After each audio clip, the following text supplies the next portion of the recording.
ରାମ ନାମ ଥରେ ଜପି ଦେଲେ ହନୁମାନ ଆପେ ଦେବେ ଦେଖାରେ। ରାମ ନାମ ଥରେ ଜପି ଦେଲେ ରାମ ହନୁମାନ ଭକ୍ତ ଭଗବାନ। ରାମ ହନୁମାନ ଭକ୍ତ ଭଗବାନ। ଜଣେ ଭାଗ୍ୟ ଜଣେ ଭାଗ୍ୟ ରେଖାରେ। ରାମ ନାମ ଥରେ ଜପି ଦେଲେ। ହନୁମାନ ଶକ୍ତିର ପ୍ରତୀକ, ହନୁମାନ ଭକ୍ତିର ପ୍ରତୀକ, ହନୁମାନ ସାହସର ପ୍ରତୀକ, ହନୁମାନ ସମର୍ପଣର ପ୍ରତୀକ। ହନୁମାନ ରାମଙ୍କର ପ୍ରିୟ ଭକ୍ତ, ଦାସାନୁଦାସ। ଆଉ ଯାହାଙ୍କ ନାମ ସ୍ମରଣ କଲେ ଭୟ ଏବଂ ବିପଦ ଦୂରୀଭୂତ ହୋଇଥାଏ। ସେ ମଧ୍ୟ ଜ୍ଞାନ, ବିନୟ ଏବଂ ବଚନବଦ୍ଧତାର ଅପୂର୍ବ ସମନ୍ୱୟ ହନୁମାନ। ହନୁମାନ ତ୍ୟାଗର ପ୍ରତୀକ। ଧନ, ଯଶ, ଅର୍ଥ, କାମିନୀ କାଞ୍ଚନ ଲାଳସା ଠାରୁ ହନୁମାନ ବହୁତ ଊର୍ଦ୍ଧ୍ୱରେ। ଅଥଚ ଏଭଳି ହିନ୍ଦୁ ଜାତିର ଆରାଧ୍ୟଙ୍କୁ ଆମେ କିଭଳି ଭାବରେ ରାଜରାସ୍ତାରେ ଅର୍ଥର ଲାଳସା ପାଇଁ ଆମେ ତାଙ୍କୁ ଠିଆ କରିଛୁ ଏବଂ ରାମ ନାମ ଗାଇ ଆମେ କିଭଳି ଭାବରେ ସାଧାରଣ ଲୋକମାନଙ୍କୁ ଆମେ ଭାବପ୍ରବଣତାର ଦ୍ୱାହିରେ ଶିକାର କରୁଛୁ ଏବଂ କିଛି ଅର୍ଥ ରୋଜଗାର କରିବା ନିମନ୍ତେ ଆମେ ଆମର ଧର୍ମ, ଧାରଣା, ଭକ୍ତି, ଆମ ସଂସ୍କାର, ଆମ ସଂସ୍କୃତିକୁ ରାଜରାସ୍ତାରେ ଠିଆ କରିଦେଇଛୁ। ଏହା ଆମ ସଂସ୍କୃତିର ଅପଚୟ ନୁହେଁ କି? ଏହା ଆମ ସଭ୍ୟତାର ଅପମାନ ନୁହେଁ କି? ଏହା ଆମ ଧର୍ମର ଅପମାନ ନୁହେଁ କି?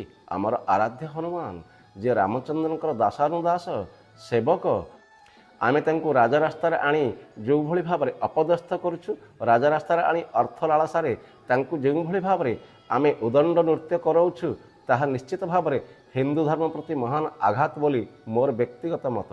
ହନୁମାନ ଅର୍ଥର ଲାଳସା ନଥିଲା, ହନୁମାନଙ୍କର ଯଶର ଲାଳସା ନଥିଲା, ହନୁମାନଙ୍କର ଧନର ଲାଳସା ନଥିଲା, ତାଙ୍କର କିଛି ନଥିଲା।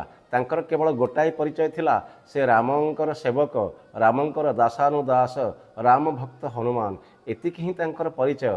ହିନ୍ଦୁ ଧର୍ମର ଅନେକ ଦେବତାଙ୍କ ନାମରେ ଅନେକ କଥା ଶୁଣାଯାଏ, କିନ୍ତୁ ହିନ୍ଦୁ ଧର୍ମ ପାଇଁ ସମର୍ପିତ ଏକମାତ୍ର ଆରାଧ୍ୟ ହନୁମାନ, ଯାହାଙ୍କ ନାମରେ କୌଣସି କଳଙ୍କ ନାହିଁ। କିନ୍ତୁ କାହିଁକି ଆମେ ରାମ ଭକ୍ତ ପ୍ରିୟ ହନୁମାନଙ୍କୁ ଏଇଭଳି ଭାବରେ ରାଜରାସ୍ତାରେ ବୁଲେଇ ଅର୍ଥ ରୋଜଗାର କରି ଆମ ପେଟ ପୋଷିବା ନିମନ୍ତେ ଏକ ଧର୍ମ ମୂଳରେ କୁରାଢ଼ୀ ଚୋଟ ମାରିବା? ଏହା ଆମ ସଂସ୍କୃତିର ଘୋର ନିନ୍ଦା, ଏହା ଆମ ଧର୍ମର ଘୋର ନିନ୍ଦା। ଏଇଥିପାଇଁ ତ ସେଦିନ କାଳିନ୍ଦୀ ଚରଣ ପାଣିଗ୍ରାହୀ କହିଥିଲେ, ଦେଖିବା ପାଇଁ ତା ରୀତି ଆଚରଣ ଖୋଲି ତା ଧରମ ଝୁଲି, ଦୁଃଖ ଲାଗିଲା ଚାବୁକ ଖଣ୍ଡେ ଆଣିବାକୁ ଗଲି ଭୁଲି। ବାସ୍ତବିକ ଏହି ଭକ୍ତ ପ୍ରବର ପାଇଁ ରାମ ଧନ୍ୟ ହୋଇଛନ୍ତି। ଏହି ଭକ୍ତ ପ୍ରବର ହନୁମାନ ପାଇଁ ରାମାୟଣ ମଧ୍ୟ ଧନ୍ୟ ହୋଇଛି। ଯଥାର୍ଥରେ କୁହାଯାଇଛି, ମହାବୀର ବିକ୍ରମ ବଜରଙ୍ଗୀ, କୁମତି ନିବାର ସୁମତି କେ ସଙ୍ଗୀ, କଞ୍ଚନ ବରନ ବିରାଜ ସୁବେଶା, କାନନ କୁଣ୍ଡଳ କୁଞ୍ଚିତ କେଶା।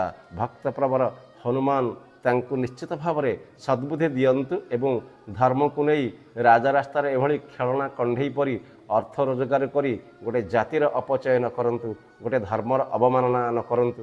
ଶେଷରେ ଏତିକି ଅନୁରୋଧ, କୋଟି କୋଟି ହିନ୍ଦୁର ଆରାଧ୍ୟ ପ୍ରିୟ ହନୁମାନଙ୍କୁ ରାଜରାସ୍ତାକୁ ଆଣି କିଛି ଅର୍ଥ ରୋଜଗାର କରିବା ନିମନ୍ତେ ଯେଉଁଭଳି ଭାବରେ ଉଦଣ୍ଡ ନୃତ୍ୟ କରାଉଥିବା ଏହି ମହାମାନ୍ୟ ସମାଜର ବଡ଼ ପଣ୍ଡା ଏବଂ ଧର୍ମଧ୍ୱଜାଧାରୀମାନଙ୍କୁ ନିବେଦନ, ସେମାନେ ଏ ଅନୀତି ଏବଂ କୁନୀତି, ସେମାନେ ଏ କୁକାର୍ଯ୍ୟରୁ ନିବୃତ୍ତ ରୁହନ୍ତୁ।